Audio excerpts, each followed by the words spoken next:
capaces de reconstituir adecuadamente la composición de la sangre, ni los huesos, ni los músculos, ni las glándulas, ni el cerebro podrían funcionar. Conversaremos acerca de una patología, una entidad clínica que se caracteriza por una anión GAC, una brecha aniónica normal con hipercloremia, y que se traduce desde el punto de vista clínico por presentar pacientes con un déficit pondoestatural, es decir, son esos pacientes pediátricos que no ganan peso, que no ganan talla, y que regularmente son interconsultados con el servicio de nefrología pediátrica, nutrición y dietética y el servicio de endocrinología pediátrica, es decir, acidosis tubular renal. Antes de iniciar, antes de adentrar al tema, es importante refrescar, ¿sí?, generalidades de equilibrio ácido-base y conceptualizar una serie de términos: ácidos, bases, iones y protones. Recordemos que los ácidos y las bases son dos tipos de compuestos químicos que presentan características totalmente opuestas. Los ácidos donan hidrogeniones al medio y las bases captan estos hidrogeniones del medio. Existen múltiples ácidos: ácidos fuertes, débiles, volátiles y no volátiles. Los ácidos fuertes son potencialmente disociables. Los ácidos débiles son parcialmente disociables. Los ácidos volátiles sería el producto final del catabolismo celular, es decir, el dióxido de carbono, que se elimina por medio de la respiración siempre y cuando exista un sistema de ventilación abierta. Y finalmente tenemos los ácidos no volátiles, que son ácidos que se eliminan por medio del riñón, como es el ácido paraminipúrico, el ion amonio, la acidez titulable, o también conocido como la acidificación del tapón fosfato, entre otros. Por otra parte tenemos iones. Un ion es una molécula que pierde su electroneutralidad, ya sea porque ha perdido o porque ha ganado electrones de su dotación. Y tenemos dos tipos: tenemos aniones y tenemos cationes. Aniones carga negativa, cloro, sulfato, bicarbonato, y cationes carga positiva, sodio, potasio, magnesio, entre otros. Y finalmente tenemos protones. Un protón se encuentra dentro del núcleo atómico, tiene carga positiva y también se le denomina como hidrogenio. ¿Qué podemos decir? Que tenemos iones, que tenemos protones que suben y que bajan y lo hacen de manera estequiométrica. ¿Qué quiero decir con esto? Que todo lo que sube es contrabalanceado con algo que baja y lo hace con la misma magnitud. Este balance estequiométrico está dado por dos grandes sistemas de aparatos, como es el sistema pulmonar y el sistema renal, donde su principal función es mantener el equilibrio ácido-base, es decir, mantener un pH dentro de parámetros óptimos de 7.35 a 7.45. Sencillo, un paciente acidótico, ¿sí? Un paciente acidótico es un paciente que hiperventila con la finalidad de elevar el dióxido de carbono y por ende disminuirá la presión de CO2. ¿Qué quiero decir con esto? Que la acidosis metabólica la compensa la alcalosis respiratoria. En su defecto, un paciente que se encuentra en estado de alcalinidad es un paciente que hipoventila con la finalidad de retener el producto final del catabolismo celular, es decir, retiene dióxido de carbono, por ende incrementa la presión de CO2. Entonces diríamos que la alcalosis metabólica es compensada con una acidosis respiratoria. El riñón también participa en este equilibrio ácido-base y lo hace por medio de tres mecanismos. Uno, reabsorción de bicarbonato. Es importante precisar que el bicarbonato se va a reabsorber en el túbulo contornado proximal y lo hace en un 85%. Dos, producción del binamonio. Y tres, la acidificación del tapón fosfato. Estos últimos ocurren en los túbulos distales. Vamos a ver cada uno de ellos y es lo clave, pues, es lo clave para la entidad que vamos a describir el día de hoy.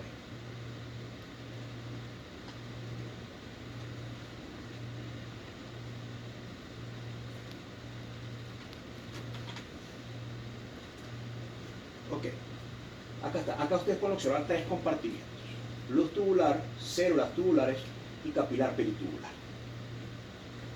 El CO del agua, por acción de la anhidrasa carbónica tipo 2, va a originar ácido carbónico. El ácido carbónico es una molécula potencialmente inestable, por ende se disocia en hidrogenión y en bicarbonato. El bicarbonato va a ser captado por un cotransportador. El cotransportador se le denomina NBCE1. Este cotransportador capta al bicarbonato y lo induce hacia el capilar peritubular. Por otra parte, el hidrogenión se intercambia por medio de un transporte, que es un transporte de recambio. Se intercambia con el sodio que se filtra, un sodio que es reabsorbido por el capilar peritubular, un hidrogenión que se une al bicarbonato filtrado para originar ácido carbónico, y el ácido carbónico por medio de la anhidrasa carbónica tipo 4 va a originar CO2 más agua, y el CO más agua se difunde hacia las células tubulares. Insisto, de esta manera reabsorbe bicarbonato del riñón y opera con una relación de 1:3. Por cada sodio que es reabsorbido se van a reabsorber 3 moléculas de bicarbonato.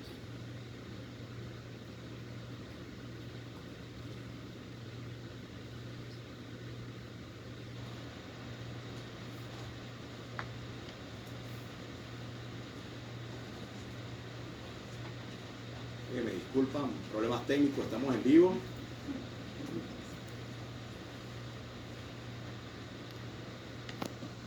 En segundo lugar, tenemos lo que es la producción del ion amonio. Recordemos que la glutamina, por acción de la glutaminasa de las células tubulares, origina NH3, es decir, amoníaco. Y ese amoníaco se difunde hacia la luz tubular. Nuevamente, el CO más el agua, por acción de la hidrasa carbónica, origina ácido carbónico. El ácido carbónico se disocia nuevamente en hidrogenio y bicarbonato. El bicarbonato es captado por un segundo cotransportador que es el AE1, que lo induce hacia el capilar tubular. El hidrogenio por medio de un cotransportador o un transporte de recambio nuevamente se intercambia con el sodio filtrado, un sodio que es reabsorbido por el capilar tubular. Y en esta oportunidad el hidrogenio se va a unir con el NH3, es decir, el hidrogenio se une con el amoníaco para formar NH4, es decir, para formar amonio. Pero el amonio no se elimina solo por la orina, debe unirse al cloro para formar cloruro de amonio y de esta manera está eliminando ácidos por medio de la orina.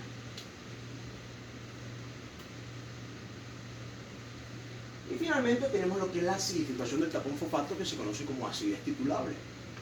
Nuevamente, CO más agua por acción de la anhidrasa carbónica origina ácido carbónico, una molécula que se disocia en hidrogenio y bicarbonato, un bicarbonato que lo capta un cotransportador, pero este es un cotransportador que se denomina como antiportador porque es un transporte de recambio, intercambia bicarbonato por cloro, un bicarbonato que es reabsorbido. Acá el hidrogenio, este es un uniportador. El hidrogenio pasa o se difunde de las células tubulares hacia la luz tubular para unirse al fosfato monoácido para formar fosfato diácido, y el fosfato diácido es el que se va a eliminar por la orina. Acá ustedes pueden observar la eliminación normal de hidrógeno en estado de acidificación máxima severa. Lo que quiero acá es que ustedes visualicen esta tabla y determinen que el pH urinario óptimo en dependencia del grupo etario debe ser de 5, en su defecto de 5.5. Si tenemos un pH urinario de 6.5, 7, entonces existe el trastorno de acidificación urinaria y este pH urinario nos los da un parcial de orina simple o un examen de orina, un uroanálisis.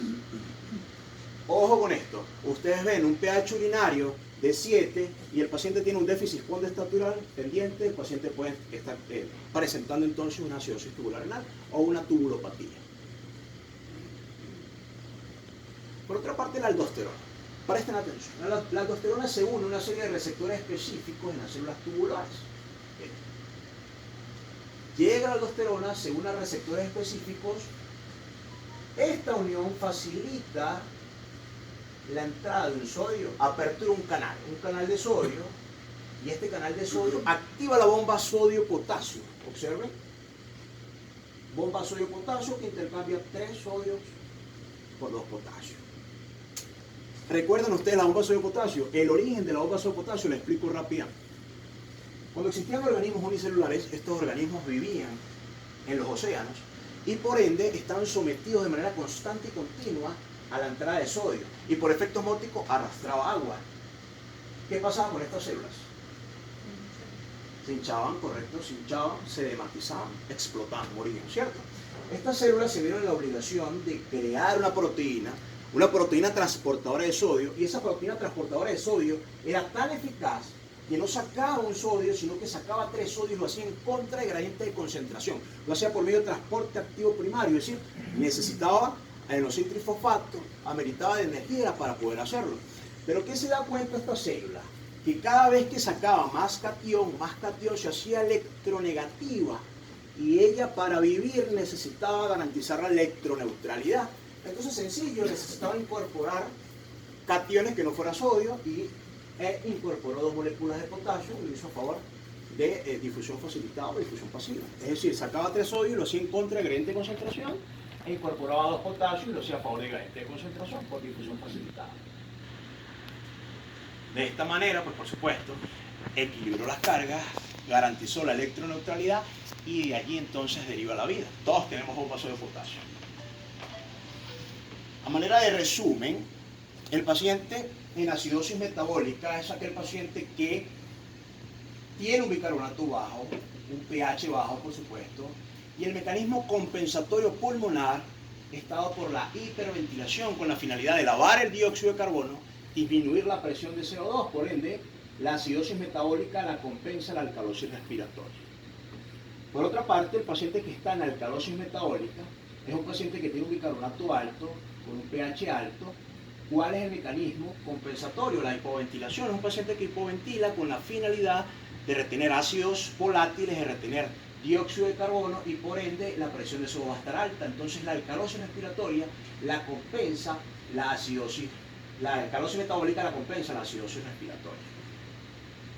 Por otra parte, el paciente en acidosis respiratoria tiene un pH bajo, una presión de CO2 alta. ¿Cuál sería el mecanismo renal?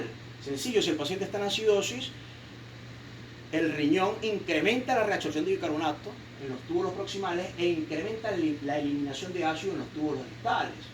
Por ende, la acidosis respiratoria es compensada con una alcalosis metabólica. Y finalmente, el paciente en alcalosis respiratoria es un paciente que tiene un pH alto, una PCO2 baja. ¿Qué hace el riñón si está en alcalosis? Sencillo, frena la eliminación de bicarbonato y frena la eliminación de hidrogenón en los túbulos distales. Por ende, la alcalosis respiratoria es compensada con una acidosis metabólica.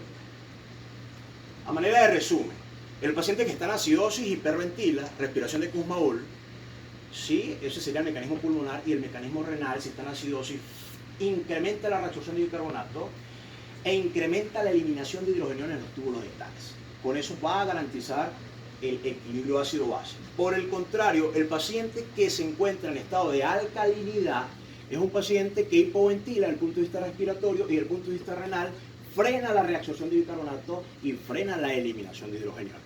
¿Entendido? Ahora, la brecha aniónica, como decía, con un vaso de potasio, el organismo siempre busca la electroneutralidad. Si ustedes suman los cationes y restan los aniones en su acero, ¿no? Sodio, tenemos 140 microlitros por litro como catión. Si sumamos los aniones, que sería cloro 105, bicarbonato 25, el anión Ga 10, eso sería 140. Entonces ahí estamos garantizando la electroneutralidad. Se nos van a presentar dos situaciones. La primera situación es que la brecha aniónica esté aumentada con normocloremia. Un ejemplo de ello es la cetoacidosis diabética. El organismo tiene producción endógena de ácidos como el beta-hidroxibutírico y el ácido acetato, entre otros. Por eso incrementa el anión Ga y por supuesto que consume bicarbonato. Pero ese no es el tema de hoy. El tema de hoy es que el paciente tiene una acidosis tubular renal, es probable que tiene pérdidas de bicarbonato por la orina. Entonces observen cómo baja el bicarbonato, cómo se consume el bicarbonato, porque lo está perdiendo probablemente por la orina. Y para garantizar la electroneutralidad, entonces el cloro aumenta. Entonces, la brecha aniónica en la acidosis tubular renal estaría normal con hipercloremia. ¿Cómo determinamos la brecha aniónica? Sumamos cloro más bicarbonato y le restamos sodio. La Asociación de Nefrología Pediátrica Española sugiere que la normalidad es de 8 a 16, sin embargo la Academia Americana habla de 8 a 14, ¿no? De todas formas, en mi país usamos brecha aniónica de 8 a 16.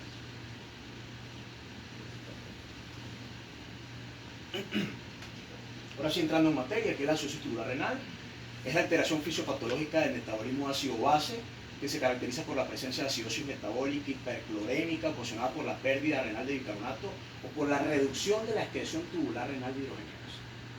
Sencillo, o tenemos efectos de reabsorción de bicarbonato en el túbulo contornado proximal o tenemos efectos de acidificación urinaria en los túbulos distales. ¿Cómo la clasificamos? Tipo 1 distal, tipo 2 o proximal, tipo 3 o mixta, y tipo 4, o también se le denomina como hipercalémica o hiperpotasema. Vamos a describir rápidamente cada una de ellas. La acidosis tubular renal tipo 1 distal. ¿Qué tenemos allí? Observen. El HTPasa, que es un inhibitor, existe un trastorno en el mismo, por ende, el hidrogenión que debe pasar o que debe difundirse de las células tubulares hacia la luz tubular no lo hace. entonces se acumula. Entonces, el amoníaco o el hidrogenión que debe unirse al amoníaco no va a formar amonio. Y el amonio debe unirse posteriormente con el cloro. Entonces ese paso no lo hace. Hay retención de hidrogeniones. Eso por un lado. Por el otro lado, el hidrogenión que debe unirse al fosfato monoácido tampoco lo hace, porque tenemos efecto en este cotransportador. Entonces, el hidrogenión que debe unirse con el fosfato monoácido para formar fosfato diácido no lo hace, entonces se retiene hidrogeniones. ¿Qué va a tener el paciente? Una acidosis metabólica sistémica, una acidosis metabólica persistente. En relación a las manifestaciones clínicas, el paciente está poliúrico, inclusive más de 5 cc por kilo por hora. Pérdidas de potasio por la orina, pérdidas de calcio por la orina, el paciente también está hipocitratúrico. Y todo esto pues condiciona a cálculos renales, olitiasis renal, raquitismo, nefrocalcinosis, entre otras. Acá ustedes pueden observar un niño de 5 años con acidosis tubular renal y observen sus deformidades notorias en sus extremidades inferiores. Acá es una radiografía de un paciente con diagnóstico ATR o acidosis tubular renal distal que a la edad de 7 años se diagnosticó francas alteraciones esqueléticas y que a la edad de 15 años tenía nefrocalcinosis importante. Acá se puede observar la nefrocalcinosis o el depósito de calcio en el parénquima renal. Y en la actualidad no presenta ningún tipo de alteración en la función renal. Se dice que el paciente con nefrocalcinosis desarrolla enfermedad renal crónica 10 años posterior a su diagnóstico. Ok, en relación a la acidosis tubular renal proximal, tenemos efecto o ya sea en la anhidrasa carbónica tipo 2 o tenemos efecto en el cotransportador NBCE1. Entonces, sencillo, un bicarbonato que no va a ser reabsorbido hacia el capilar peritubular. No se reabsorbe, el paciente pierde, elimina bicarbonato por la orina, entonces estaría bicarbonatúrico, ¿no? Originando entonces una acidosis metabólica sistémica. Algo acá es más o menos así, ¿no? El bicarbonato que debe ser reabsorbido en el túbulo contornado proximal, miren, no se reabsorbe. Dijimos que el 85% del bicarbonato se reabsorbe acá. Y el otro 15%, 20% se reabsorbe en los túbulos distales. Por supuesto que va a existir reabsorción de bicarbonato, pero lo va a hacer en los túbulos distales. Los túbulos distales van a estar sobresaturados de bicarbonato y ellos reaccionan el 15% que deben reabsorber. ¿Ok? El bicarbonato, por ser un soluto, va a producir diuresis osmótica.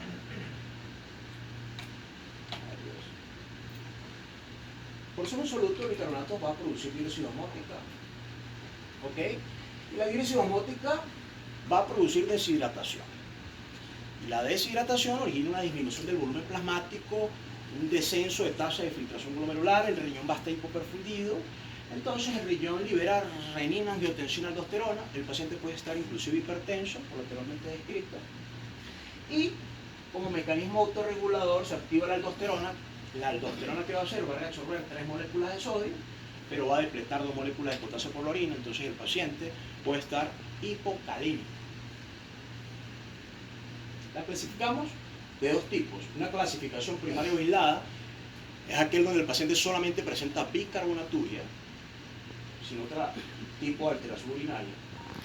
Está asociado a enfermedades hereditarias, la más frecuente es el ATR con retardo mental. Y las secundarias no ocurre de forma aislada, sino que se presenta regularmente acompañada por un síndrome que es el síndrome de Tony-Fanconi, que es una tubulopatía proximal completa. El paciente prácticamente pierde glucosa, proteínas, aminoácidos, fosfóforos, citratos, etc., ¿no? Entonces, estos pacientes desarrollan enfermedad renal crónica de 10 a 15 años inclusive. El cuadro clínico, pues, estos pacientes van a tener vómitos frecuentes, detención fondo-estatural, secundario de acidosis metabólica persistente, anorexia, polidixia, poliuria, y esto condicionado por lo anteriormente descrito, las pérdidas urinarias de sodio, de potasio y de bicarbonato. Cuando hablamos de una ATR mixta, sencillo, es tanto proximal como distal. Tenemos defecto de reabsorción de bicarbonato en el túbulo contornado proximal y tenemos defecto de acidificación urinaria en los túbulos distales, ¿no? Y finalmente tenemos la acidosis tubular renal tipo 4, que se asocia con alteraciones de aldosterona o del sistema renina-angiotensina-aldosterona. Vamos a ver. Tenemos 2 como dos vertientes. Uno es el hipoaldosteronismo primario. Tenemos deficiencia de aldosterona, por ende llega a la aldosterona a los receptores específicos de las células tubulares, pero como tengo deficiencia de la misma, no se apertura el canal de sodio, y sin este canal no se activa la bomba sodio-potasio. ¿Entendido? Y otra es como pasa en la diabetes mellitus tipo 2, que existe una resistencia insulínica. Acá pasa lo mismo, existe una resistencia a la aldosterona, a esos receptores específicos. Entonces llega aldosterona, sigue llegando aldosterona, pero hay resistencia, entonces no se apertura el canal de sodio y tampoco entonces se activa la bomba sodio-potasio y por ende lo observen. Tenemos un paciente hipercalímico. Hipercalímico es la única acidosis tubular renal que presenta o que cursa con hipercalemia, ¿no?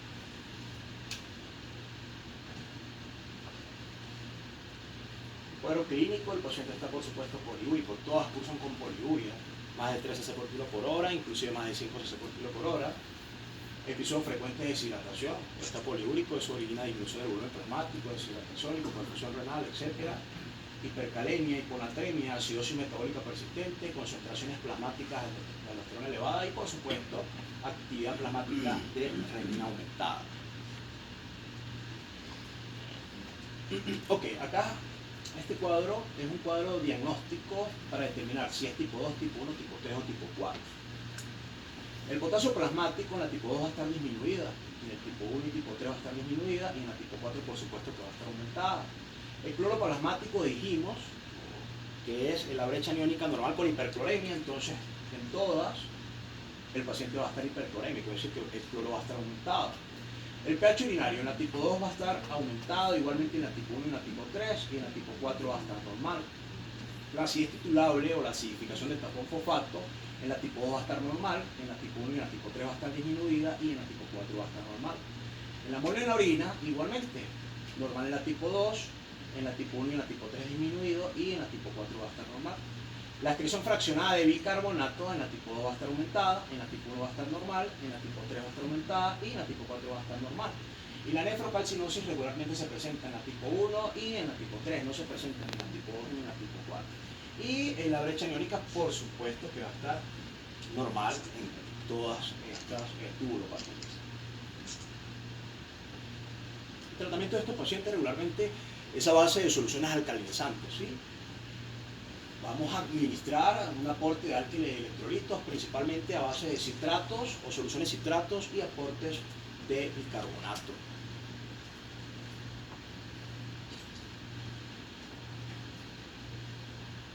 Ahora tenemos la ATR proximal o tipo 2, ¿sí? La ATR proximal o tipo 2 es dirigido a compensar las pérdidas urinarias de bicarbonatos con dosis elevadas de bicarbonato, ya sea bicarbonato o citrato, inclusive de 10 a 12 miliequivalentes por kilo, administrar varias tomas al día, si es citrato posteriormente o preferiblemente después de las comidas, ya que el citrato pues, es algo gastronocivo. La Academia Española de Nefrología indica QID, la Academia Americana de Nefrología indica TID.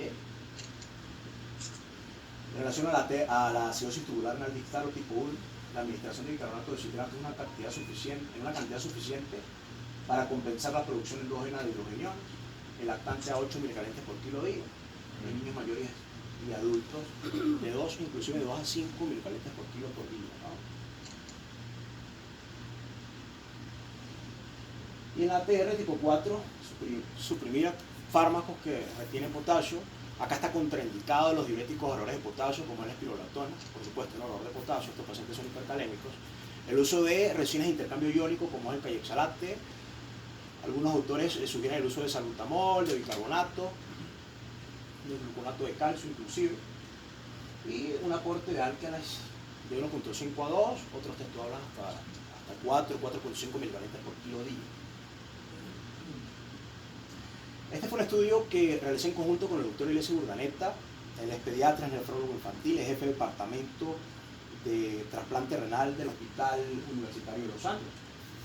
Este fue un estudio retrospectivo de enero a septiembre, se realizaron historias clínicas del Hospital Universitario de Los Andes, una población de 115 interconsultas del Servicio de Nefrología Pediátrica y por presentar déficit pondestatural, es decir, 115 de población y todos por presentar un déficit conductual. Eran niños que se ubican por debajo del percentil 10 en la tabla de percentiles. ¿Cuáles fueron los resultados? A estos 115 pacientes se les realizó gases venosos más sodio, potasio y cloro para determinar la brecha aniónica o el anión GAC. ¿Entendido? El 21.7% determinó el anión GAC normal con hipercloremia, que era subjetivo, sugerente entonces de una ATR. Clara prevalencia del sexo masculino para un total de un 52%. Según la clasificación, el 80% fue proximal o tipo 2, solo un 20% tipo 1, o mixta. No se presentaron mixtas, no se presentaron tipo 4. Y a todos estos pacientes se les realizó una recolección de orina de 24 horas para determinar calciuria, fosfaturia y glicosuria, es decir, para determinar si tenían pérdidas urinarias de calcio, fósforo o ácido úrico. Y acá ustedes pueden observar que el 100% presentó pérdidas urinarias de calcio. Conclusión de la investigación, la ATR se presentó en una tercera parte de la población estudiada, prevaleció en el sexo masculino, la ATR proximal o tipo 2 predominó y en su totalidad se acompañó de hipercalciuria. Un estudio pequeño, poca población, sin embargo, pues por nuestras limitaciones, sin embargo, logramos completar el estudio. Situaciones económicas, institucionales. A manera de resumen, ¿sí? La acidosis tubular renal o ATR representa un síndrome clínico de acidosis metabólica hiperclorémica causado por un defecto en la reabsorción tubular de bicarbonato y o excreción urinaria del ion hidrógeno. La ATR debe sospecharse ante un lactante con síntomas de formas de vómitos, poliuria, deshidratación y falta de ganancia ponderal. El pronóstico es bueno si el diagnóstico del tratamiento es precoz, con lo que se previene la progresión hacia la insuficiencia renal o a la aparición de algún grado importante de nefrocalcinosis y de lesiones óseas. Disculpe. No, regresamos, no hay problema. Puede tomar usted la foto con confianza. ¿Esos teléfonos también? Sí, por supuesto. Aquí ya pueden ya... ahí están mis números telefónicos. Los invito a suscribirse a mi canal de YouTube. Tengo aproximadamente 22 videoconferencias. Tengo poquitos suscriptores, tengo 200 suscriptores, 30.000 vistas, ¿qué se dice? Reproducciones. 30.000 reproducciones. Acá pueden algunos videos, enfermedad renal crónica. Aquí estoy como una nefrólogo pediatra venezolana, la doctora Marci Cárdenas. Acá este es el síndrome urémico hemolítico, preeclampsia con enfoque renal, glomerulonefritis aguda infecciosa o postestreptocóxica, síndrome de Bartter, nefropatía diabética, infecciones urinarias recurrentes, etcétera. Se suscriben y pueden ver mi video, pero lo más importante es esto: que le den manito arriba, o sea, que le den like, que le den like, eso, a ver si me gano un botón cuando tenga 100.000 reproducciones, ¿no?